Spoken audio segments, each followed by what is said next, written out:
For anyone with any sort of familiarity to comic books or the character of Spider-Man in any way, I'm sure a shudder can be felt whenever someone mentions the Clone Saga.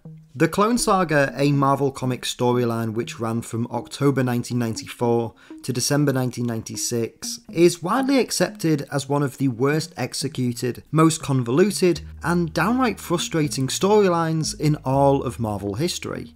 It's a seemingly straightforward event that was only ever meant to last a year, but once it began, would seemingly never end. I've been putting off making a video detailing the story behind this event for a while now, mostly because of the amount of backstory and behind the scenes chaos that led to both its creation and the eventual story massively overstaying its welcome, never mind the equally difficult task of actually trying to explain the comic book's story. But I think it's time that I tackle this comic book head on.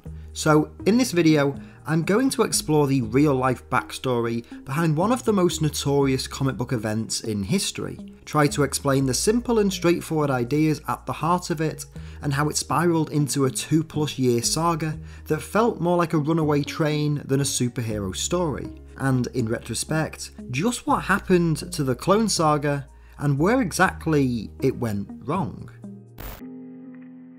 So, despite the Clone Saga being an incredibly 90s comic book event, to understand the story itself, we first have to look back to 1973, where Spider-Man writer Gerry Conway had recently told the death of Gwen Stacy story in the Amazing Spider-Man series.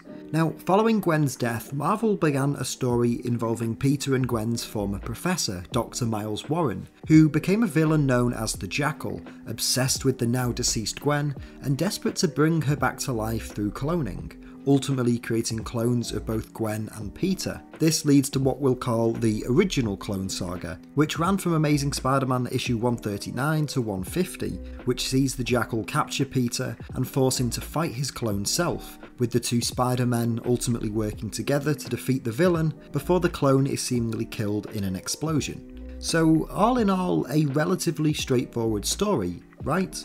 Well, for reasons we'll get into shortly, Marvel decided some 20 years later that this wasn't how the story of Spider-Man's clone was going to end, and the writers ultimately dug up this once forgotten storyline and turned it into one of the most infamous events in the company and the character's history.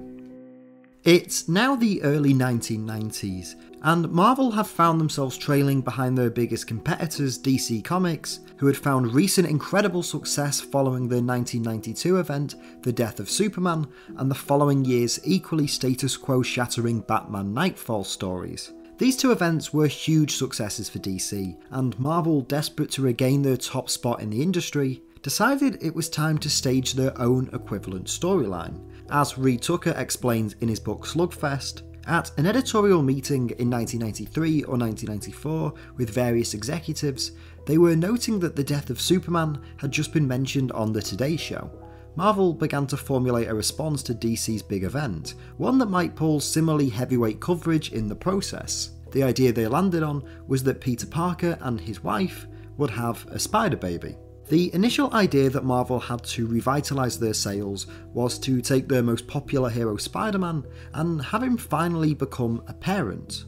The internal thinking between Marvel's editors was that readers would get to see Peter and Mary Jane have a child and finally ride off together into the sunset. However, at the same time, Marvel also wasn't ready to lose Peter as Spider-Man just yet. So the writers were tasked with coming up with a way that Peter could get his happy ending and still be the young and exciting superhero.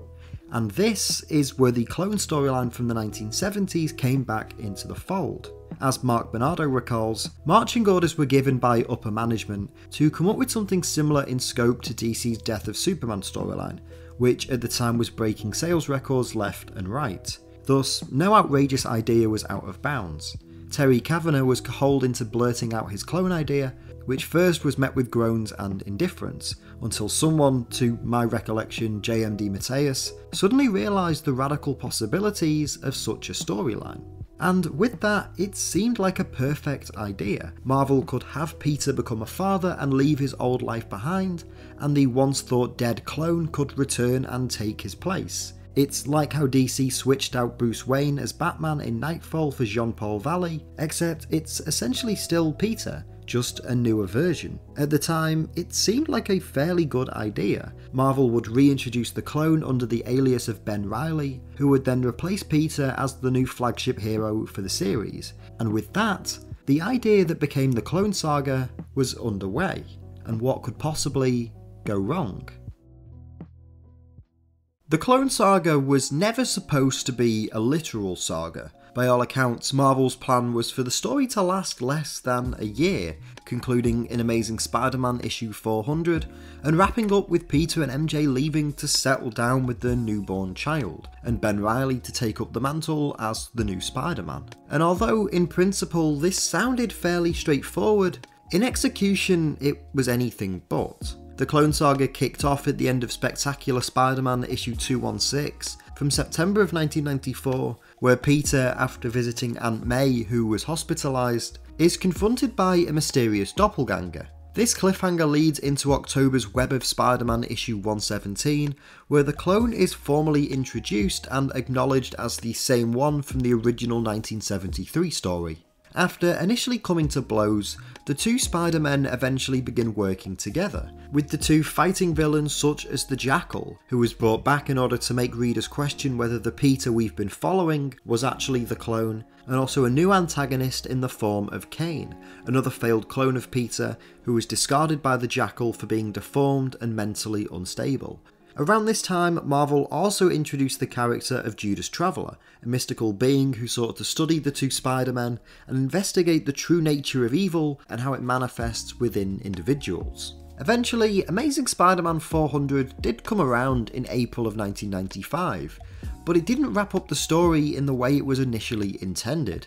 In this issue, Aunt May suffers a stroke and is rushed to hospital, where she eventually passes away in a move that served to shock readers around the world. No one really expected Aunt May to die in this story, and yet here she does. This monumental status quo altering moment was a massive turning point for Marvel, as sales of Spider-Man comics skyrocketed as a result, and in turn led the writers and the editors to decide not to end the Clone Saga here, and instead keep it going whilst it was so popular. Following Aunt May's death, Peter is arrested and placed on trial for murder, accused of a series of killings done by his evil clone Kane. This part of the story is resolved in Spectacular Spider-Man issue 226, where Peter is actually revealed to be the clone, not Ben Reilly, and that during the climax of the original Clone Saga, the real Peter seemingly died and the clone carried on as Spider-Man. It's this revelation that causes Peter to hand over the mantle of Spider-Man to Ben, seemingly the real Peter Parker all along. This revelation though is where things really started to change for the Clone Saga, as fans who had largely been enjoying the series previously refused to believe that Peter, the hero they'd been following for decades and had become so invested in, was actually a clone all along. It's essentially the Armin Tamzarian episode of The Simpsons, and following this, the reception to the Clone Saga story never quite returned to the level of intrigue that it did prior. Nevertheless, with Peter now written out of the series, Ben Reilly took centre stage as the new Spider-Man, and as so, the writers began devising a new event that would serve to wrap up the loose threads of the Clone Saga, and allow readers to become accustomed to Ben as their new protagonist. And this is where maximum clonage comes in. If you had to come up with a name for the most 90s comic book story ever, nothing you could ever imagine would quite top maximum clonage. This story, devised by the writers to tie up any loose ends that the Clone Saga had left and begin Spider-Man's fresh new start, only served to complicate things further, as the Spider-Man group editor Bob Budiansky told the creative team to extend this story into an event that would rival the recent X-Men story, Age of Apocalypse. The result of this was an overly confusing, incoherent and meandering mess that failed to accomplish the very thing that it set out to do. Maximum Clonage was a story created to answer questions and solve problems, but only served to raise questions and cause problems. The poor reception to clonage only served to compound the problems that the Clone Saga was facing, and the heavy burden that much of the Spider-Man creative team were feeling around this time, ultimately leading to key Spider-Man Spider-Man writers such as J.M.D. Mateus quitting their jobs entirely, with DeMatteis comparing the Clone Saga to writing Chapter 2 of a multi-part story month after month. Even the writers that stayed on board began expressing their frustrations. Dan Jurgens, who was then writing Sensational Spider-Man, was vocal about not wanting to write stories with Ben Reilly, pleading with Budiansky to bring back the original Peter Parker. This eventually led to Peter's return in Spider-Man: The Final Adventure, but this in turn created yet another problem, as Budiansky, who was now in favour of bringing Peter back, was worried that this decision would come across as a cop-out, as well as being concerned about Peter now appearing to be too old, considering he and MJ were having a baby. To solve this problem, writer Tom Brevoort pitched a conclusion that would see Ben Reilly travel back in time to the events of the original Clone Saga, ultimately revealing that neither men were actually the clone, but instead that Ben was Peter from 5 years in the future, sent back by Mephisto to coexist with the current Peter. Eventually, Marvel decided against this pitch, instead choosing to reveal that Ben was the clone all along and have a big heroic death, while Mary Jane would suffer a miscarriage and then separate from Peter. Dan Jurgens, who pitched this idea, was seemingly desperate to wrap this story up in any form, sending an internal memo that said, "This proposal has holes, but I believe it serves as a general framework we can all work with to fill in as needed. This is my last shot. After this, I give up." By this point, it was November 1995, and this one simple and straightforward storyline had been ongoing for well over a year. So Jurgens' proposal was accepted by Budiansky, and the two began working on it, with one further twist being added. As Harry Osborn, who had died in the pages of 1993's Spectacular Spider-Man issue 200, was going to be revealed as the true mastermind behind the Clone Saga. Confusing, sure, but at least it was an ending. It might not have been perfect, but it was at least a serviceable way of putting this incredibly drawn-out storyline to bed. It seemed like we finally had a breakthrough. But then, plans changed. It's worth noting that while all of this was going on, Marvel Comics were experiencing a number of financial difficulties, and in an attempt to streamline and downscale, the company dissolved their 5 editor-in-chief positions, and appointing Bob Harras sole editor-in-chief in late 1995. Now, Harras rejected Jurgens and Budiansky's proposal for Harry to be the main villain of the story, and ordered the saga's finale to be drawn out and extended for another 6 months, to avoid competition with the upcoming X-Men event, Onslaught. In response to this decision, Jurgens quit Marvel out of frustration, while Budiansky was replaced by Ralph Macchio as the head creative of Spider-Man. Prior to his exit though, Budiansky wrote a memo that demanded, no matter what happened, Norman Osborn would never be revealed as the ultimate villain of the Clone Saga, writing that Norman's death should never be undone, in my opinion. It's too classic. Let him rest in peace. So naturally, Macchio decided that Norman should be revealed to have been the villain all along, with the Clone Saga wrapping up in Spider-Man issue 75 in December 1996, where Ben Reilly ultimately dies, and the long-thought dead Osborn returns as the puppet master behind this entire 2+ year event. While it was a conclusion to this otherwise never-ending story, it's fair to say that the writers weren't overly pleased about the decision to bring Norman back. In some ways, the decision to revive Norman at the end of the Clone Saga was a fair reflection of the problems that plagued the entire storyline.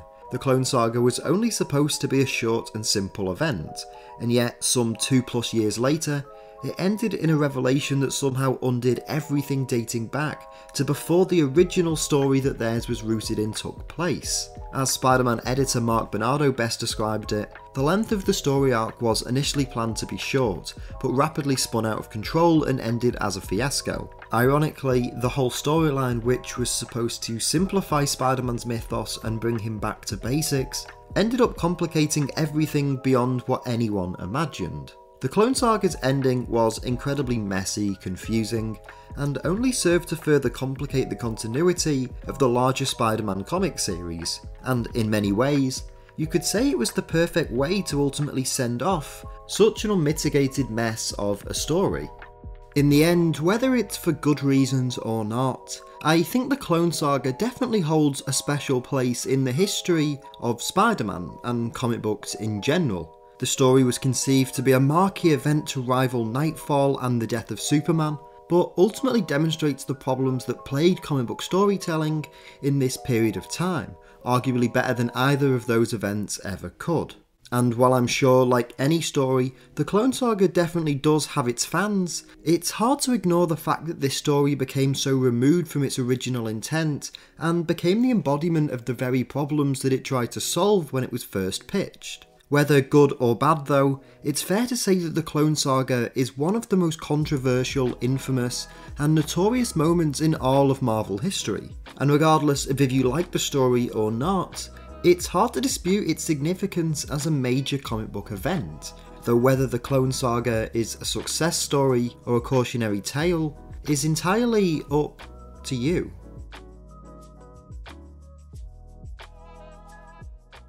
Hey everyone, thank you so much for watching today's video. I hope you enjoyed it. If you did, please make sure to leave a like on the video and leave a comment down below as well. Let me know your thoughts on the Spider-Man Clone Saga. Have you read it? And do you think it was a good or a bad thing for the comic book industry? Let me know down below. I can't wait to hear what you have to say as always. And also, if you have any other suggestions on topics you'd like me to cover in a future video, let me know down below as well and I'll see what I can do. If you're new to Owen Likes Comics, please consider hitting the subscribe button so you stay up to date with all of the new videos we make, and hit the little bell icon next to it so you stay notified as well. There should be some other videos on screen right now that you might also enjoy, and if you want some more of me, you can follow me on Twitter just at Owen Likes Comics. If you'd like to help me support the channel, there are links in the description to go and do so, but thank you all for watching. I will see you all next time. So until then, take care and keep reading.